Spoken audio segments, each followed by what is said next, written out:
A palavra nos garante que Ele é o mesmo ontem, hoje e para todo sempre. Eu costumo dizer que é o homem que muda.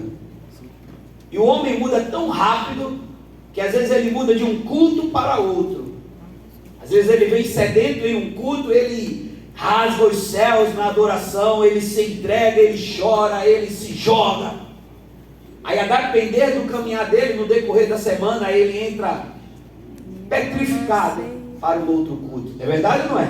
Isso às vezes acontece comigo, com certeza acontece com você, ou já aconteceu. Mas a diferença é que nós servimos a um Deus que Ele é imutável. Você pode dizer para o seu irmão, nosso Deus não muda. Eu falei isso Nosso Deus não muda. a respeito disso no domingo. O nosso Deus não muda, independente se está quente, como está na noite de hoje, olha que os aparelhos estão ligados ali no máximo, e o ambiente continua quente, ou se está frio, o nosso Senhor continua o mesmo. Amém? E é por isso que a nossa vitória só está estabelecida nele. Amém. A nossa vitória não está estabelecida no templo físico. A nossa vitória, a sua vitória não está estabelecida no homem. A sua vitória e a minha vitória, ela está estabelecida em Cristo. Amém. Porque por Ele e para Ele, verdadeiramente são todas as coisas. Entenda isso. Amém. Porque quando nós passamos a entender que a nossa vida é por total e completa dependência de Cristo, nós sofremos mais. Sofremos menos, perdão. Nós passamos a ter menos decepções. Nós passamos a menos sofrências. Porque o nosso Deus, Ele não falha. Então quando nós aprendemos a depender tão somente dEle, que não é uma fonte rasa, não é uma fonte média, também não é uma fonte grande, Ele é uma fonte inesgotável. Aleluia.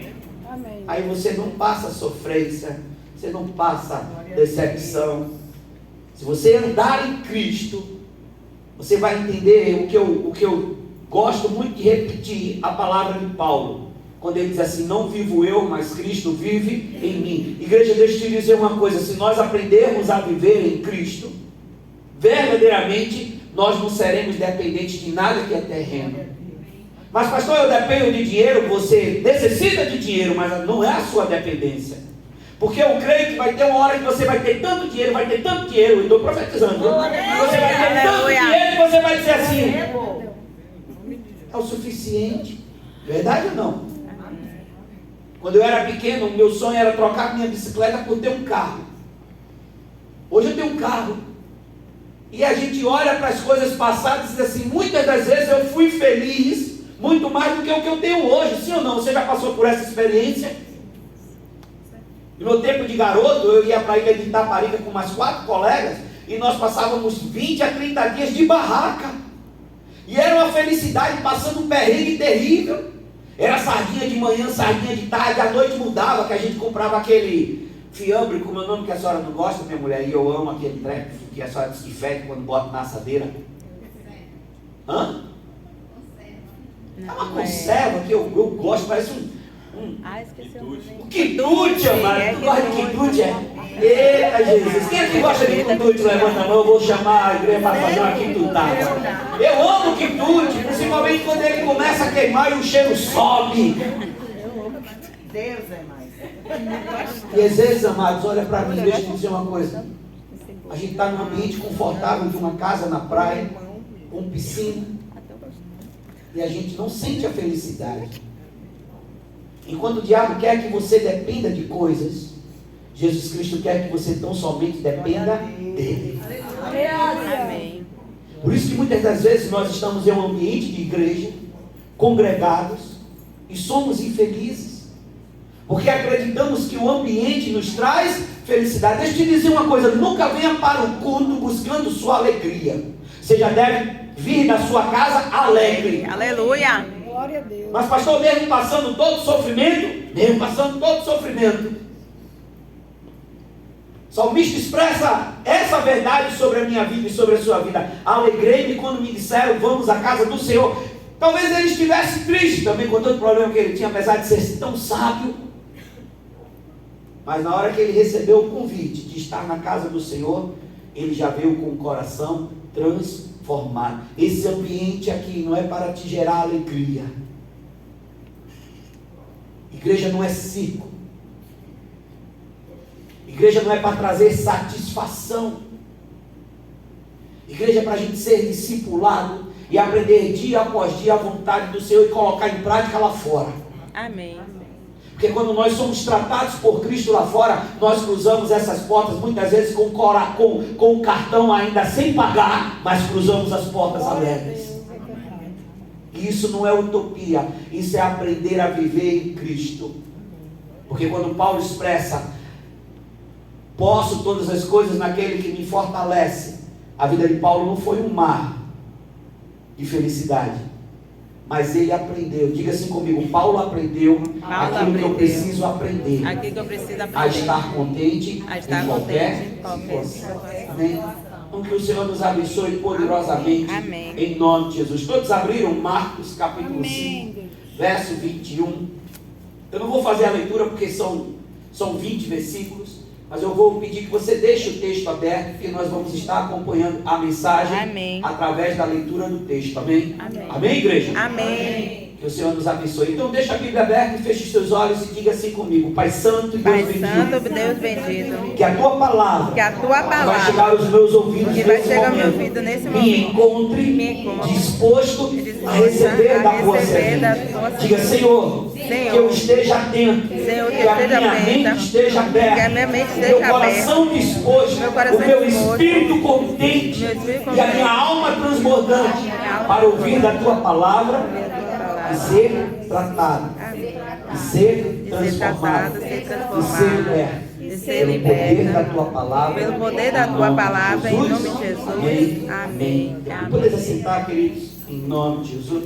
Eu vou ler o verso 21 e daí eu direcionarei a palavra do Senhor nessa noite. Amém? Espero não demorar, mas que o Senhor nos abençoe. O texto aqui de Marcos que nós vamos ler e nós vamos dar início, acompanhe o que diz o verso 21. E retornando Jesus de barco para outra margem, numerosa multidão, uma vez mais, se formou ao seu redor, enquanto, o que é que diz aí a palavra? Enquanto estava na praia. O nosso Senhor sempre foi cercado de pessoas. Sempre. O ministério de Jesus aqui na terra foi sempre ter contato com as pessoas.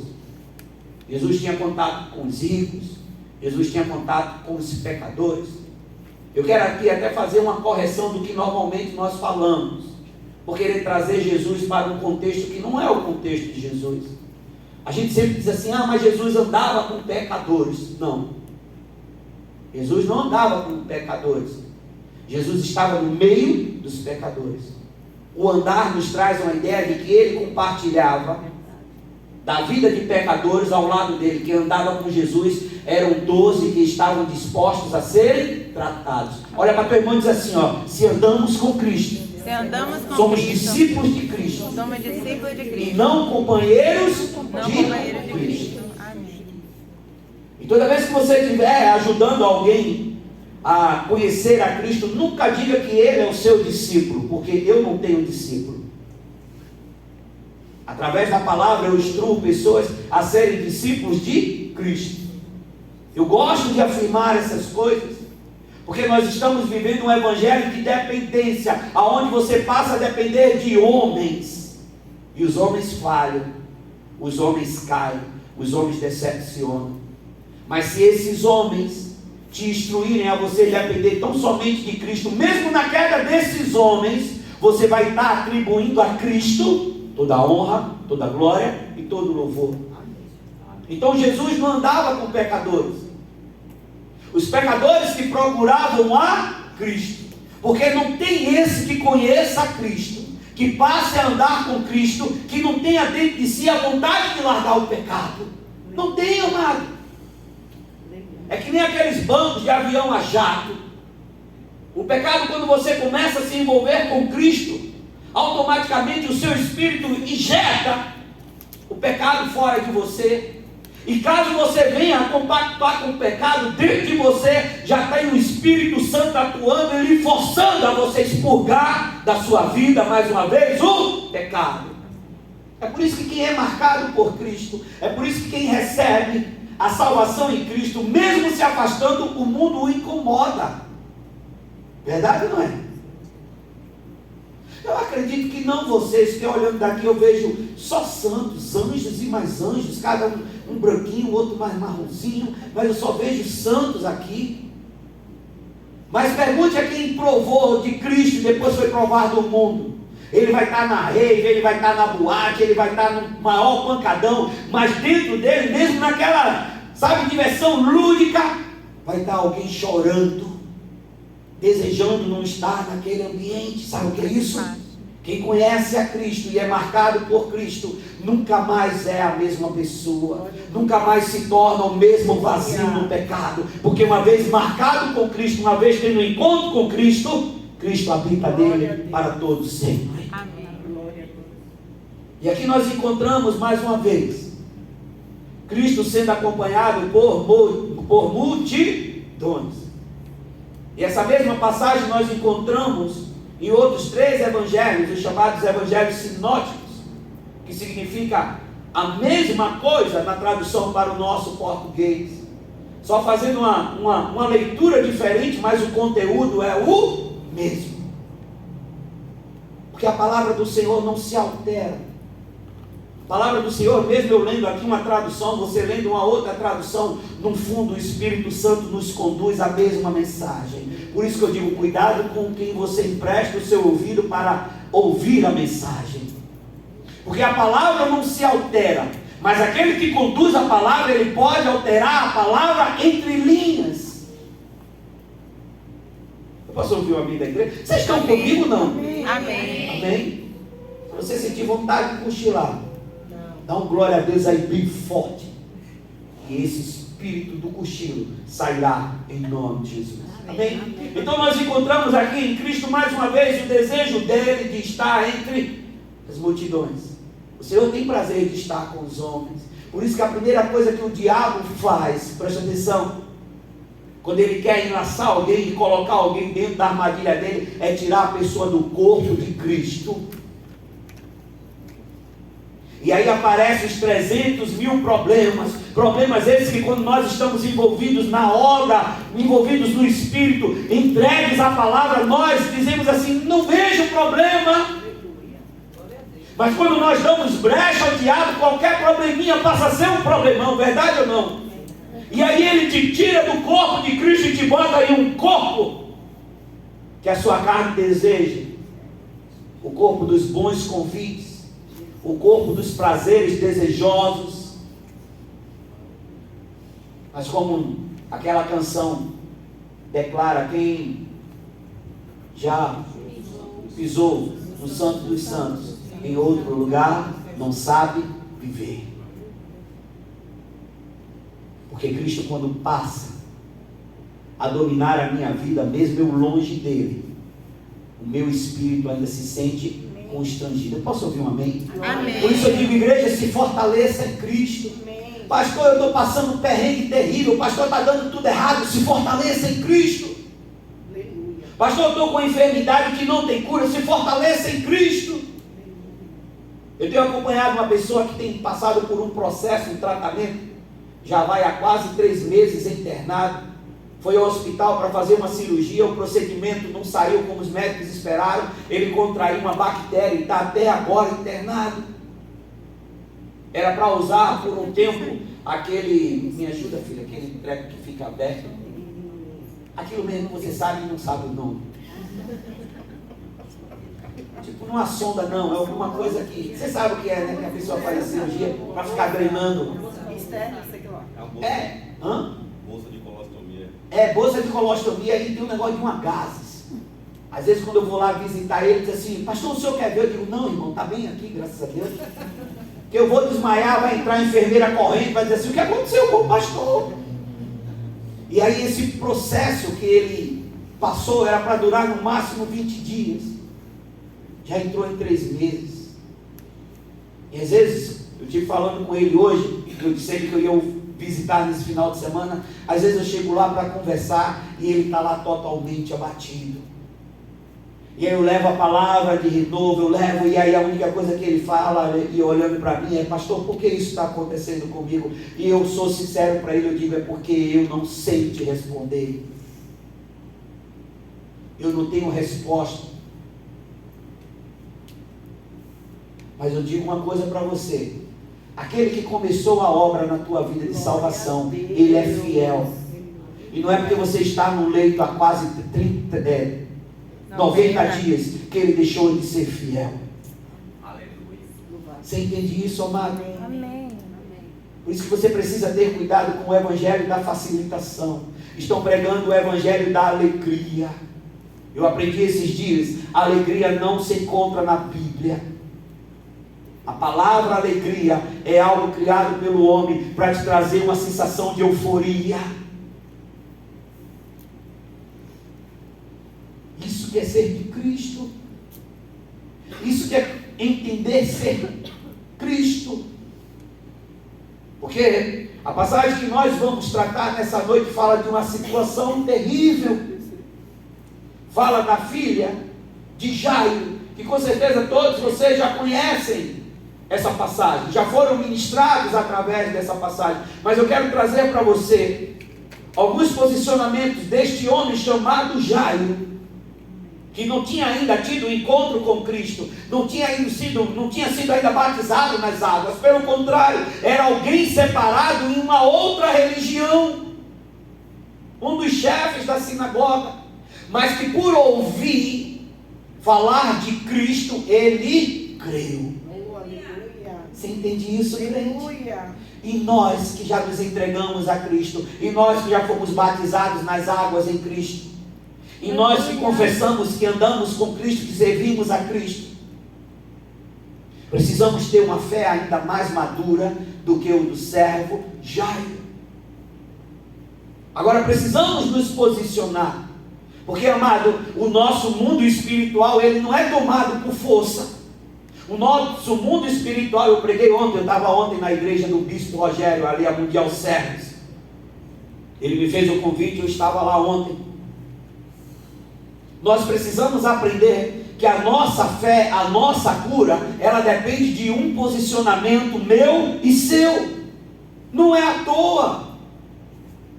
Não é porque nós confessamos a Cristo que Cristo vai fazer todas as coisas que nós precisamos. Eu não enxergo na palavra esta verdade que eu enxergo na palavra e que eu preciso todos os dias estar me posicionando como aquele que conhece a Cristo. Você está entendendo o que o pastor está falando? Amém. Falar que não é de Macedo. Sim ou não? Eu espero que sim. Alguns posicionamentos que fez com que aquele homem comum, diga comigo, homem comum, era o Jairo. Jairo, um dos chefes da sinagoga, um homem respeitado na sociedade, reconhecido entre todo mundo como um homem de família, como um homem íntegro, correu atrás daquele que ele ouviu, através de outros testemunhos, que tinham poder para curar, sarar, transformar e ressuscitar. E este homem comum, igreja, conseguiu algo maravilhoso para a vida dele, conseguiu algo maravilhoso para a vida da filha dele, buscando em Cristo. Você entende o que o Espírito Santo está querendo nos dizer? Amém. A nossa dependência de Cristo, por completo a nossa dependência de Cristo. Eu queria que você entendesse um pouco mais dos posicionamentos que o Jairo tomou, e que com certeza, se a gente colocar em prática e nós passarmos a exercitar, nós viveremos. E aí sim, nós teremos uma vida de conquista, nós teremos uma vida de vitória. Porque quem aqui quer conquistar aqui na terra? Levanta a mão. Eu sou um deles. Eu não tenho medo nenhum de conquista. Eu não tenho medo de dinheiro. Eu não tenho medo de prosperar. Agora, eu sou inteligente o suficiente, ensinado pela palavra, que essas conquistas, que essa prosperidade, que esse dinheiro não pode me tirar da presença do Senhor. Eu sei o meu limite diante do Senhor. Leia aí comigo o verso 22. Foi quando chegou ali um dos dirigentes da sinagoga local, chamado Jairo, ao ver Jesus, ele se prostrou. É isso que está escrito aí, não? Amém? Em uma outra tradução, mas é isso que está escrito?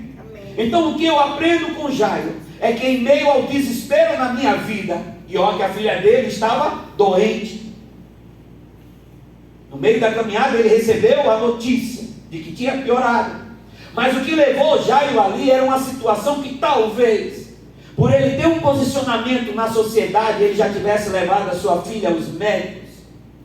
Alguns teólogos narram que o problema dessa jovem era hemorragia. E esse pai desesperado, ele vai ao encontro daquele que ele acreditava por ouvir falar. Irmão, deixa eu te ensinar uma coisa em nome de Jesus. Se você recebe uma bênção do Senhor, se você recebe uma cura do Senhor, dê testemunho. Aleluia. Abra sua boca. Aleluia. Sabe essa história de que vão ter inveja de você? É mentira do diabo. Porque o diabo diz que a barata também tem só uma perna, e é mentira do diabo. A barata tem várias pernas. Eu hoje, aqui abrindo parênteses, eu postei no grupo da família da apóstola, dos meus cunhados, algo que eu vi tenebroso.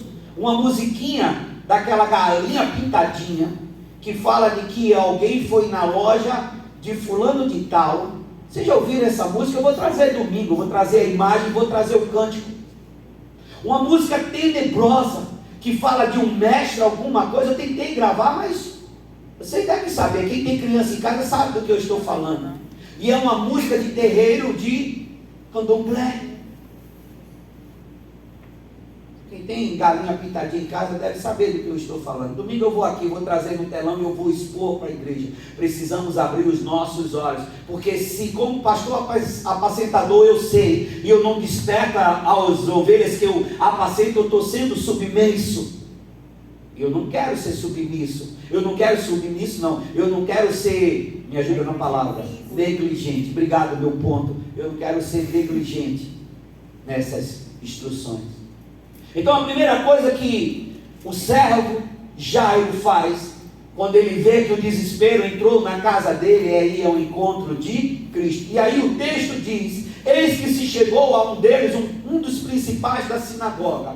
Quando a palavra diz um dos principais, é porque era um dos principais. E aqui Jairo faz algo que o judeu não tem costume de fazer. Entenda, o judeu não se prostra.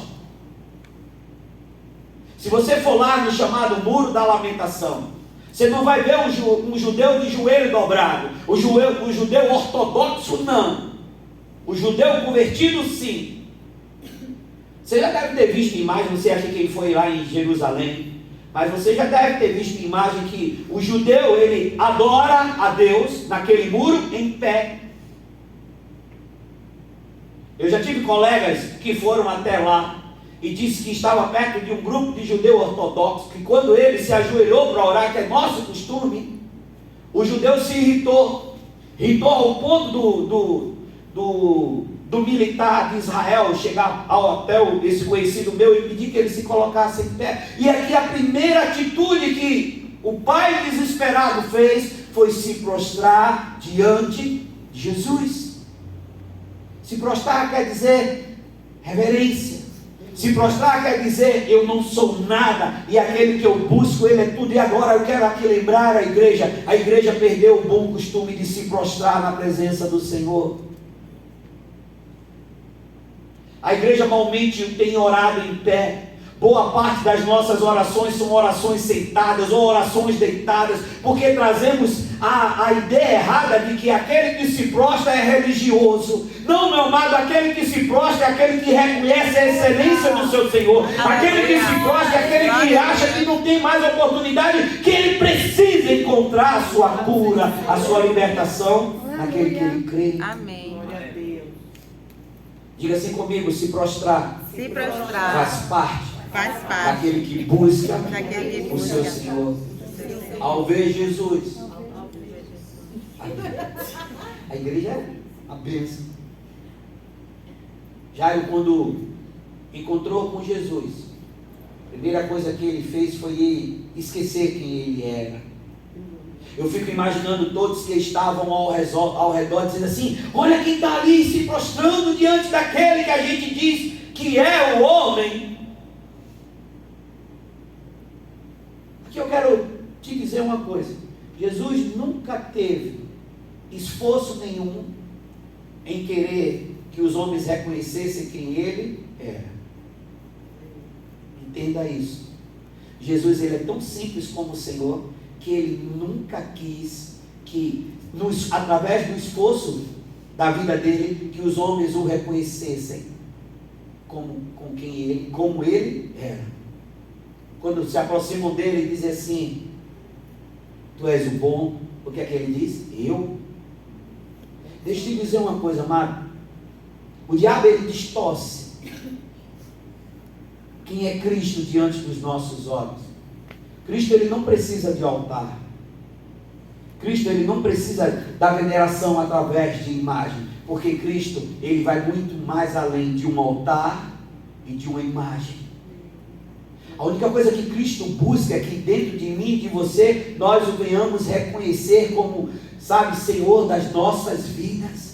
E eu digo, se você entrou por essas portas ou por aquelas portas em busca de alguma coisa para a sua vida, seja em qualquer área que for da sua vida, creia tão somente que esse Cristo, que continua sendo o mesmo, que tão somente recebe a minha e a sua adoração como algo que ele o reconhece e ele espera, ele da mesma forma busca ainda homens e mulheres que se prostrem diante dele, para que ele se mova como o Senhor que ele é em nossas vidas.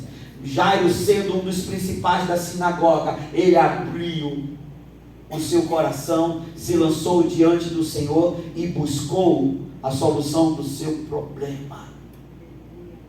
Você sabe onde está a solução dos seus problemas? Em Cristo Jesus. Amém. Glória a Deus. E é nisso que você precisa crer. É isso que você precisa buscar. Você precisa aprender a agradar a Cristo. Você precisa aprender a andar em Cristo. Porque quando os problemas chegarem na tua casa, você vai saber muito bem como se posicionar diante do seu Deus. Porque o muro da lamentação atual é a internet. Às vezes você não precisa nem conversar com ninguém. Você sabe como as pessoas que você conhece estão passando os seus dias. Sim ou não? Eu acredito que se Jairo tivesse naquele tempo a mídia digital em mãos, ele não usaria. Ele usaria o se prostrar aos pés de Cristo. Irmão, você está precisando de alguma coisa para a sua vida? Você está precisando resolver qualquer problema na sua vida? Se prostre diante do Senhor.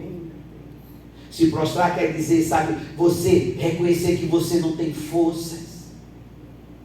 O posicionamento de Jairo, de um dos homens mais importantes daquele dia, ele precisa ser replicado pela igreja nos dias atuais. A igreja precisa aprender a voltar a se prostrar. Eu e você precisamos aprender a voltar a nos prostrarmos. Não em uma prostração, sabe, de 10 minutos.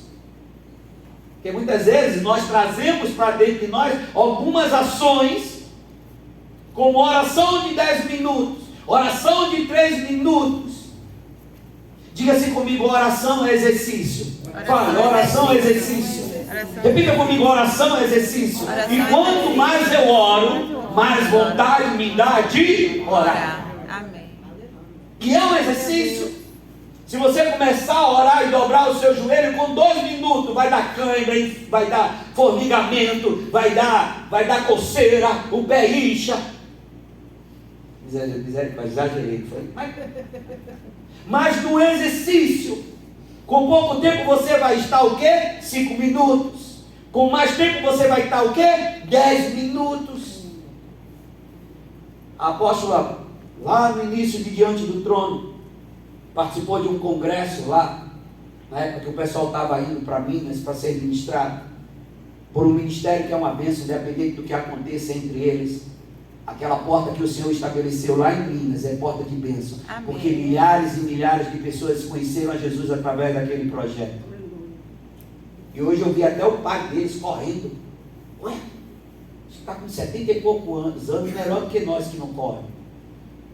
E a apóstola ouviu de um testemunho lá de uma das intercessoras, que aquele ministério, quando alcançou o auge, que o mundo inteiro estava cantando as suas canções, eles separavam 40 dias de oração, cada qual em suas casas, com o projeto de agradar a Deus.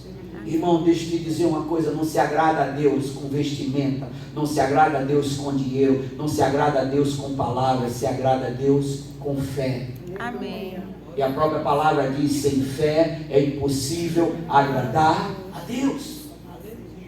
Você pode dizer um amém comigo? Amém. Então, o que um homem Jairo, ao olhar para sua filha doente em casa, fez foi esquecer quem ele era. Esqueça quem você é.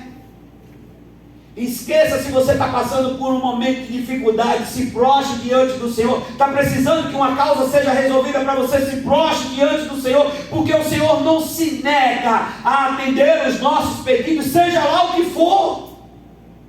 Está faltando mantimento em casa, se prostre diante do Senhor e peça, porque o mantimento chega. Está faltando saúde para dentro da sua casa, se prostre e peça, porque a saúde chega e o mantimento chega da mesma forma. A busca de Jairo era totalmente diferente daquela multidão. Repita comigo: havia uma multidão próxima a Cristo. Sempre vai ter alguém pedindo a Cristo. Eu não sei como é que ele consegue ouvir tantos pedidos, mas é por isso que ele é onipotente, ele é onipresente, ele é onisciente, ele é poderoso. Porque enquanto eu peço uma porta de emprego e alguém pede a cura de um câncer, o Espírito Santo ele está trabalhando em nosso favor. Eu posso ouvir um amém quando eu tomo água, amado? Repita comigo: Jairo se humilhou. Jairo se humilhou. Diga assim comigo: eu preciso me humilhar diante do Senhor a cada dia. E deixa eu te dizer uma coisa: a palavra humilhação é diferente dessa palavra que nós usamos no nosso contexto social. A humilhação aqui não é você se largar para que alguém pise em você. Que a gente tem vivido dias de um povo mimizento terrível. Tudo é uma queixa, tudo é. Não, a humilhação aqui é o sentido de você abrir mão de tudo que você é, reconhecendo que o Senhor é tudo sobre a sua vida. É o que a palavra do Senhor expressa quando diz que Jairo se prostrou, que Jairo se humilhou na presença do Senhor. Se prostrar, se humilhar, é se entregar. Tem até uma canção, Júlio, que a gente canta: se eu me humilhar diante do teu altar e sacrificar aquilo que me custar. Humilhar é isso. Humilhar não é chorar. Não, humilhar é abrir o coração. É fazer com que o Senhor olhe para a terra e diga assim: eu estou ouvindo o seu clamor. Eu estou atento ao seu clamor. A igreja por esses dias precisa voltar ao tempo da humilhação. E eu quero que em nome de Jesus você entenda: se humilhar não é ser menor. Se humilhar é permanecer o mesmo, reconhecendo que existe um maior sobre a sua vida. Amém? Você pode aplaudir a esse Senhor Todo-Poderoso? Amém? Pode ser mais forte, irmão? Glória a Deus. O Senhor Todo-Poderoso que nós aplaudimos. Verso 23. Então diga assim comigo: o primeiro posicionamento que Jairo fez, e que eu preciso também aprender ou a continuar a fazer, é o que? Me humilhar. É me prostrar. Está difícil alguma coisa na sua vida? Dobre os seus joelhos e busque ao Senhor. Verso 23, veja aí o que está escrito: e lhe pediu aos prantos e com insistência. Você pode ler o que está escrito aí? Mesmo que a tradução seja diferente, vamos lá? 1, 2, 3. E revogaram-lhe muito, dizendo: minha filha está moribunda. Rogo-te que venha e lhe impõe as mãos para que sare As viva. traduções estão bem diferentes. Na que eu separei diz assim, ó: insistentemente lhe suplicou. Irmão, você ao dobrar o seu joelho, irmão, quando você busca a solução da sua cura, seja lá do que for da sua área, você precisa abrir a sua boca. Eu tenho visto dias, não vou falar de geração, que eu faço parte dessa geração e eu não sou dessa forma, que as orações têm sido praticamente pelo poder da mente. Vocês convidam a igreja a orar, muitos ficam em pé e não abrem a boca. Deixa eu dizer uma coisa, aprenda com Jairo, você está aqui, você está buscando por algo na sua vida, seja qual for a área, abra a sua boca e clame, se prostre, abre a sua boca. Aleluia. Um homem como Jairo, reconhecido diante da sociedade, ele se prostrou, e o texto diz aqui, insistentemente lhe suplicou. Jairo abriu a boca, o bocão, e começou a dizer: Senhor Jesus, vai até a minha casa. Senhor Jesus, eu sei que tu és capaz. Senhor Jesus, eu creio no teu poder. Meu amado, você está precisando de algo de Jesus para a sua vida, ou para a sua família, ou para a igreja. Deixa eu dizer uma coisa, abra a tua boca por esses dias e clame. Nós temos um projeto de apresentar aqui às quartas-feiras os pedidos, de colocarmos no papel aquilo que nós temos buscado em Cristo. E esse exercício aqui é para que você não se esqueça que um dia você fez um pedido. Eu tenho o entendimento na palavra que o poder não está no papel nem na caneta que foi usada para escrever, mas o poder está em nós permanecermos convictos dos nossos pedidos. Pedir, dá-se-vos. Você entende dessa forma? Mas o evangelho é simples, o evangelho não é mais complicado como no tempo dos templos, onde sacerdotes iam lá atrás, apresentados em sacrifícios. Amados, nós precisamos viver, já que o véu foi rasgado de alto a baixo, o meu acesso e o teu acesso a Cristo é 24 horas por dia.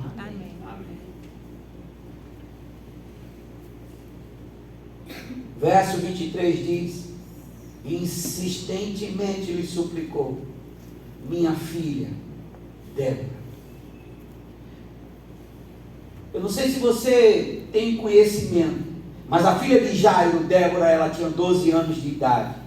E Jesus tinha vindo, antes de encontrar Jairo, de um momento maravilhoso, que foi qual momento? A cura da mulher do fluxo de sangue. E se você conhece a palavra de Deus, você vai lembrar que por 12 anos aquela mulher do fluxo de sangue esteve doente e encontrou a cura. Na sequência, uma pessoa, uma jovem, um adolescente de 12 anos também encontrou a cura.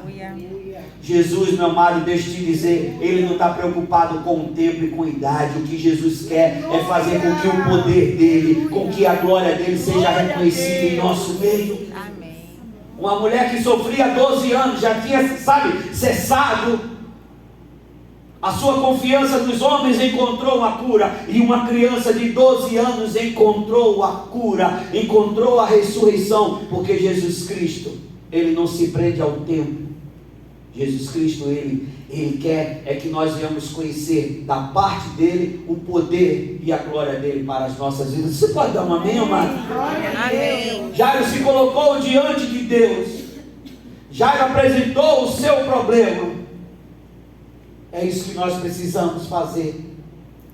Precisamos nos colocar diante de Deus e dizer: Deus, está aqui o meu problema. Às vezes eu vejo as pessoas dizendo assim, muitas vezes me questionam: pastor, por que é que eu tenho que apresentar a Jesus o meu problema, já que Ele é onisciente? Porque Jesus age mediante aquilo que nós apresentamos a Ele. Se o cego que era cego dissesse assim: eu quero ganhar na Mega Sena, eu estou aqui dando um. Jesus não teria curado ele da cegueira. Jesus teria entregue a ele o pedido do seu coração. Nós precisamos aprender a entregar a Cristo por nomes. Você está pedindo uma moradia a Cristo? Peça, detalhando por nome. Deus, eu quero um quarto e sala por início, mas eu quero um quarto, sala com suíte. Deus, que eu gosto de ter o meu momento de reserva. Tenha certeza que no céu vai ter um anjo anotando, e quando tiver de chegar o quarto e sala, vai chegar com suíte. Você crê nisso, amado? Amém. Deus é um Deus de detalhes. Deus é um Deus que faz aquilo mediante nós. Mas pastor, eu sempre ouço dizer que Deus nos surpreende. Sim, Deus nos surpreende. Porque Ele vai te dar uma casa, Ele vai te dar um quarto, sala com suíte e uma varanda no nascente. É assim ou não é, maninho? A gente pede algo a Deus e Deus dá. E quando a gente vai ver, diz assim: rapaz, é do jeito que eu pedi, mas tem algo mais. É porque Jesus ouve a nossa oração, Ele atende a nossa oração e Ele tem prazer de nos surpreender. Amém. Receba essa palavra. Amém. Está pedindo um emprego? Peça um emprego detalhado. Deus, eu quero um emprego dessa forma. Mas pastor, eu pedi um emprego da forma que eu sonhava e não chegou. Calma, amado, é o início do processo. É porque hoje nós somos uma geração impaciente. Olha para mim, por favor, deixa eu dizer uma coisa. Imagine se nós estivéssemos seguindo a Josué nesses dias. E Josué fosse eu, teu pastor apacentador, e nós precisássemos vencer as muralhas de Jericó, e todo mundo desesperado para querer entrar na terra consagrada, abençoada e maravilhosa, tivesse que rodear por 7 dias muros, sem uma arma na mão.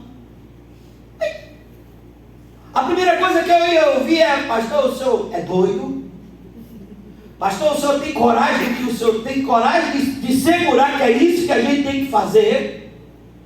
E eu ia dizer: sim, amado, durante 7 dias nós vamos rodear esse prédio aqui, porque o Senhor disse que Ele vai nos dar esse prédio à compra. Irmão, se eu fizer isso nesses dias, vai vir 1, 2, o terceiro que vai vir é para ver se a gente é realmente doido. Saia do hospital com um laudo dizendo que você está com enfermidade incurável. Quando você apresentar esse laudo a alguém, a primeira coisa que a pessoa vai dizer é misericórdia. E a pessoa vai te dar palavras de fortaleza, mas dentro dela ela vai estar dizendo assim: eu amo tanto essa pessoa e a hora dela chegou. Mas existe um processo em tudo para as nossas vidas. Havia um projeto de Deus na vida do servo Jairo. Havia um projeto de Deus através de Jesus na vida da filha de Jairo. Olha para mim, igreja, deixa eu te dizer uma coisa. Já fui moço, hoje eu sou velho, mas jamais eu vi um justo mendigar um pão. Aleluia.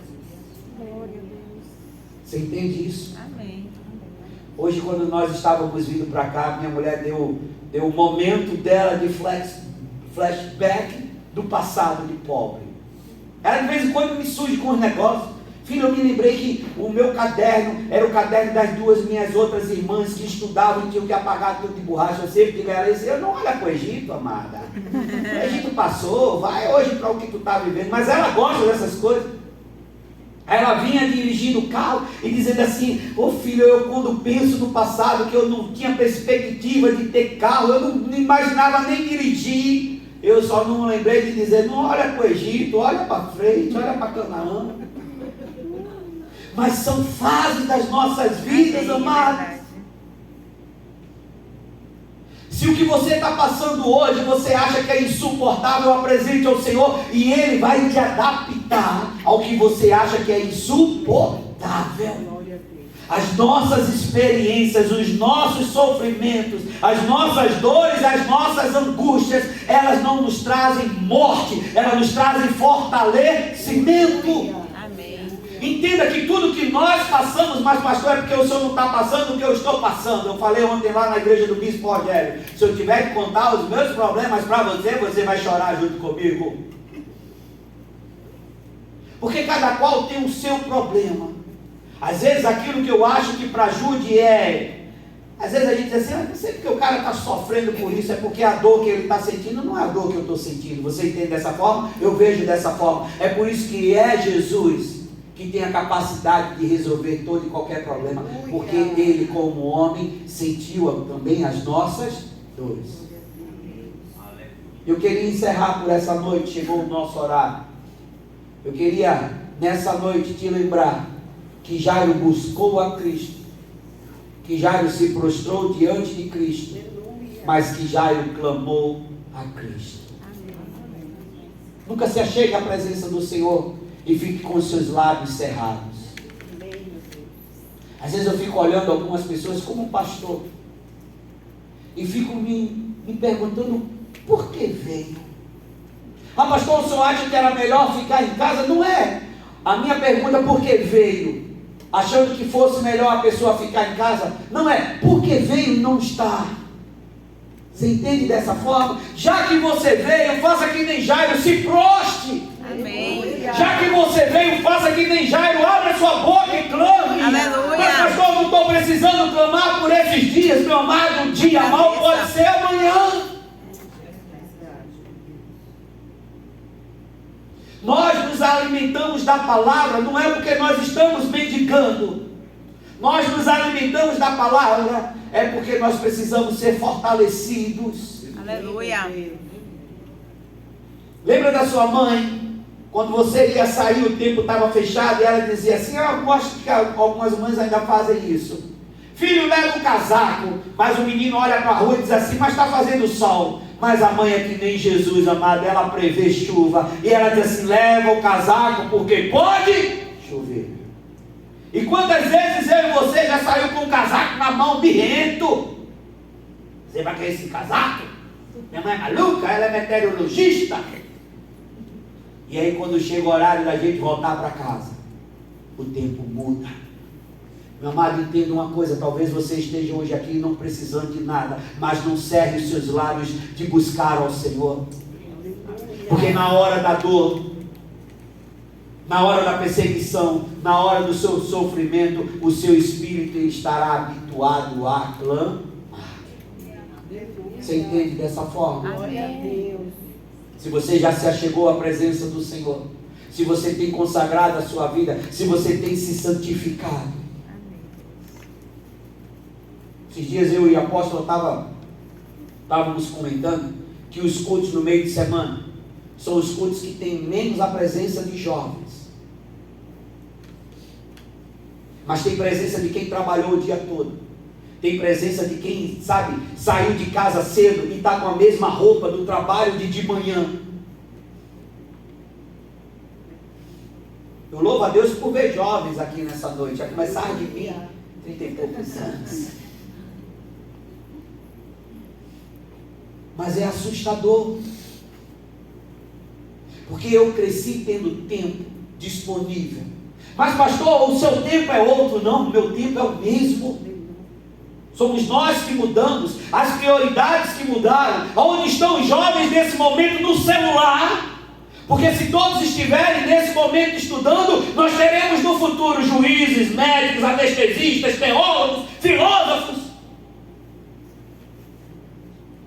Eu louvo a Deus por nesse tempo eu encontrar jovens que abrem mão do seu tempo para estarem na casa do Senhor. Ontem a igreja que nós estávamos visitando, eu louvei o Senhor, tinha um grupo de quase 20 jovens. Os mesmos jovens que estudam durante o dia, os mesmos jovens que têm a oportunidade de trabalhar. Jovens, deixa eu te dizer uma coisa, busque ao Senhor incessantemente. Você vai estar exercitando algo no teu espírito que você vai envelhecer e o teu espírito não vai envelhecer. Amém. Pelo contrário, você vai continuar cedendo.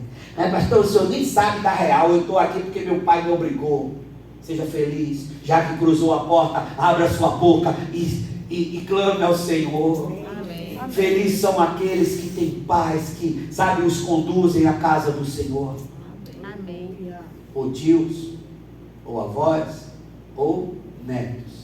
Que o Senhor nos abençoe poderosamente. Eu convido que você se coloque em pé, em nome de Jesus. Amém. E se for possível, se você quiser, dê um abraço na pessoa que está do seu lado. Aleluia. Diga assim para ela, você é uma bênção em Cristo Jesus para a minha vida. Fale mesmo com os outros.